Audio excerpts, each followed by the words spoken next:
ডিব্ৰুগড় টাউনৰ আমি almost all জাগা প্ৰটেকশ্যন কৰিছোঁ বা কৰি আছোঁ। সেইখিনি জেগাত কেতিয়াও ইৰোজন নাছিলে। ইয়াত এখন ৰিটেইনিং ৱাল আছিলে আৰু ইয়াতে দুটা স্পট আছিলে। সেইখিনি আগতে কেতিয়াও ডেঞ্জাৰাছ নাছিলে। ছাডেনলি পৰহি তাৰ আগদিনা ইয়াতে গৰাখহনীয়া হৈ খহি গ'ল। কিন্তু ভাল খবৰ যে পৰহিৰ পৰা ইয়াতে ফ্ৰেছ ইৰোজন নাই আৰু আমি ইতিমধ্যে কাম আৰম্ভ কৰি দিছোঁ। মই কালিয়ে যদিও আহিলোঁ, কিন্তু প্ৰশান্ত ফুকন ডাঙৰীয়া ডিব্ৰুগড়ত আজি ৰাতিপুৱাৰ পৰা নাথাকাৰ কাৰণে মই ৰাতিপুৱা আহিব নোৱাৰিলোঁ। কাৰণ তেখেতৰ সমষ্টি তেখেত নাথাকিলে আহিবলৈ মোৰ বেয়া লাগে। মই ৰাতিপুৱাৰ পৰা ইঞ্জিনিয়াৰসকলৰ লগত কথা পাতি আছোঁ, আমাৰ CEO ফেমাৰ লগতো কথা পাতি আছোঁ। আমাক 32,000 চি টাইপ বেগ লাগিব, ইমিডিয়েট দিয়াৰ ব্যৱস্থা কৰিম। ডিব্ৰুগড়ত 5,000 5,500 আছেই আৰু বাকীখিনি আমি গুৱাহাটীৰ পৰা কালি পৰহিৰ ভিতৰত দি দিম।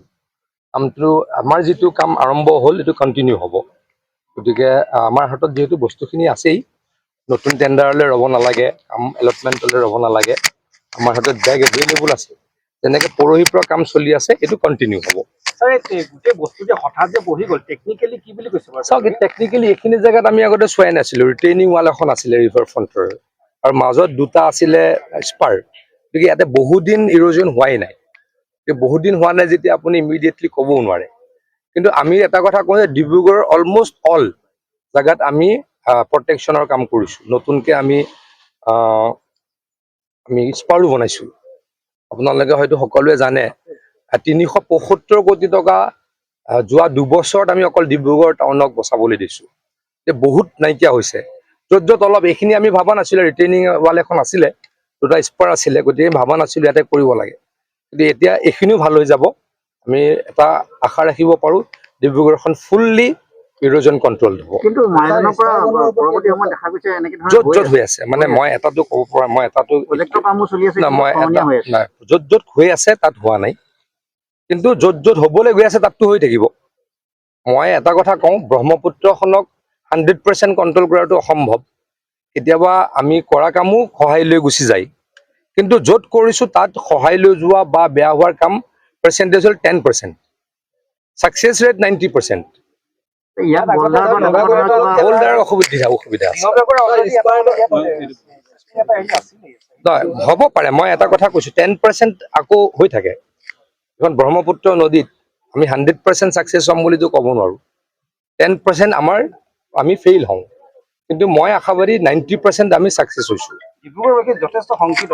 ইমান হ'ব লগা নাই। ডিব্ৰুগড়বাসীৰ কাৰণে বহুত কৰিছোঁ। হিমন্ত বিশ্ব শৰ্মা ডাঙৰীয়াৰ চৰকাৰৰ দিনত প্ৰায় ডিব্ৰুগড় টাউন এইখিনি বচাবলৈ 375 কোটি টকা আমি নিজ হাতৰে দিছোঁ। কিন্তু আপুনি নিজে দেখিছে এতিয়া হুলস্থুল বান্ধত আপোনালোকক যদি মই কোনটো কৈছোঁ, মই ডিব্ৰুগড়লৈ বহুত চিৰিয়াছ।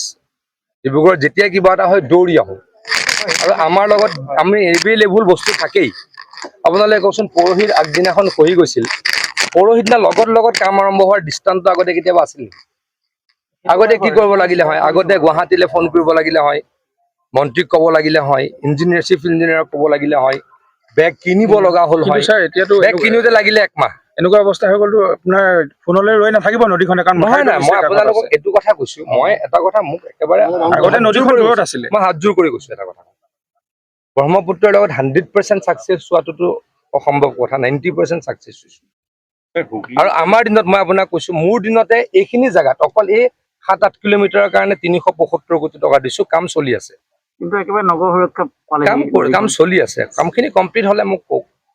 কামখিনিতো এনেকেই আগৰ পৰাই আছিলে। মই মন্ত্ৰী হোৱাৰ আগতেও, মই মন্ত্ৰী হোৱাৰ পাছত কাম হ'ল, বা হিমন্ত বিশ্ব শৰ্মা ডাঙৰীয়া মুখ্যমন্ত্ৰীৰ পাছত কাম হ'ল। আমাৰ খুৰাই মোতকৈ বেছি ভালকৈ জানে। আগতে যদি ইমান টকা দিব নোৱাৰিছিলে, পাইছিল নেকি?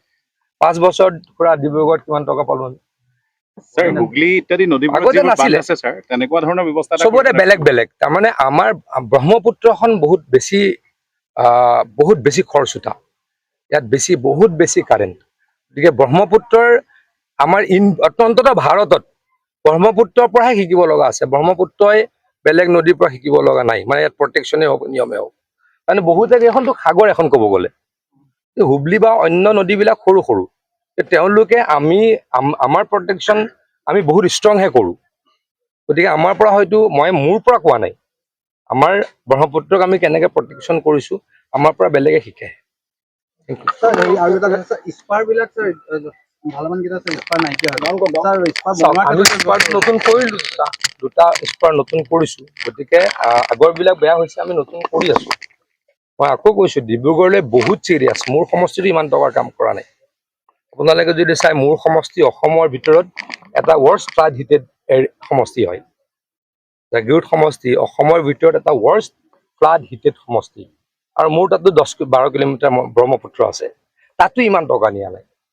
আপোনাৰ যিটো আমি ডিব্ৰুগড়ৰ কাৰণে কৰো, যিটো ডিব্ৰুগড়বাসীৰ কাৰণে কৰো, মই নিজৰ সমষ্টিটো নকৰো। স্যাৰ আপোনাৰ দিনত এই প্ৰায় নগৰখন আৱৰি থকা 7 কিলোমিটাৰৰ স্থায়ী সমাধান এটা বিচাৰিছে। সম্পূৰ্ণ কৰিম, ভগৱানে কৰিলে সম্পূৰ্ণ আমি কৰিবলৈকে চেষ্টা কৰিছো, সম্পূৰ্ণ কৰিম। ৰাজেন গোহাঁই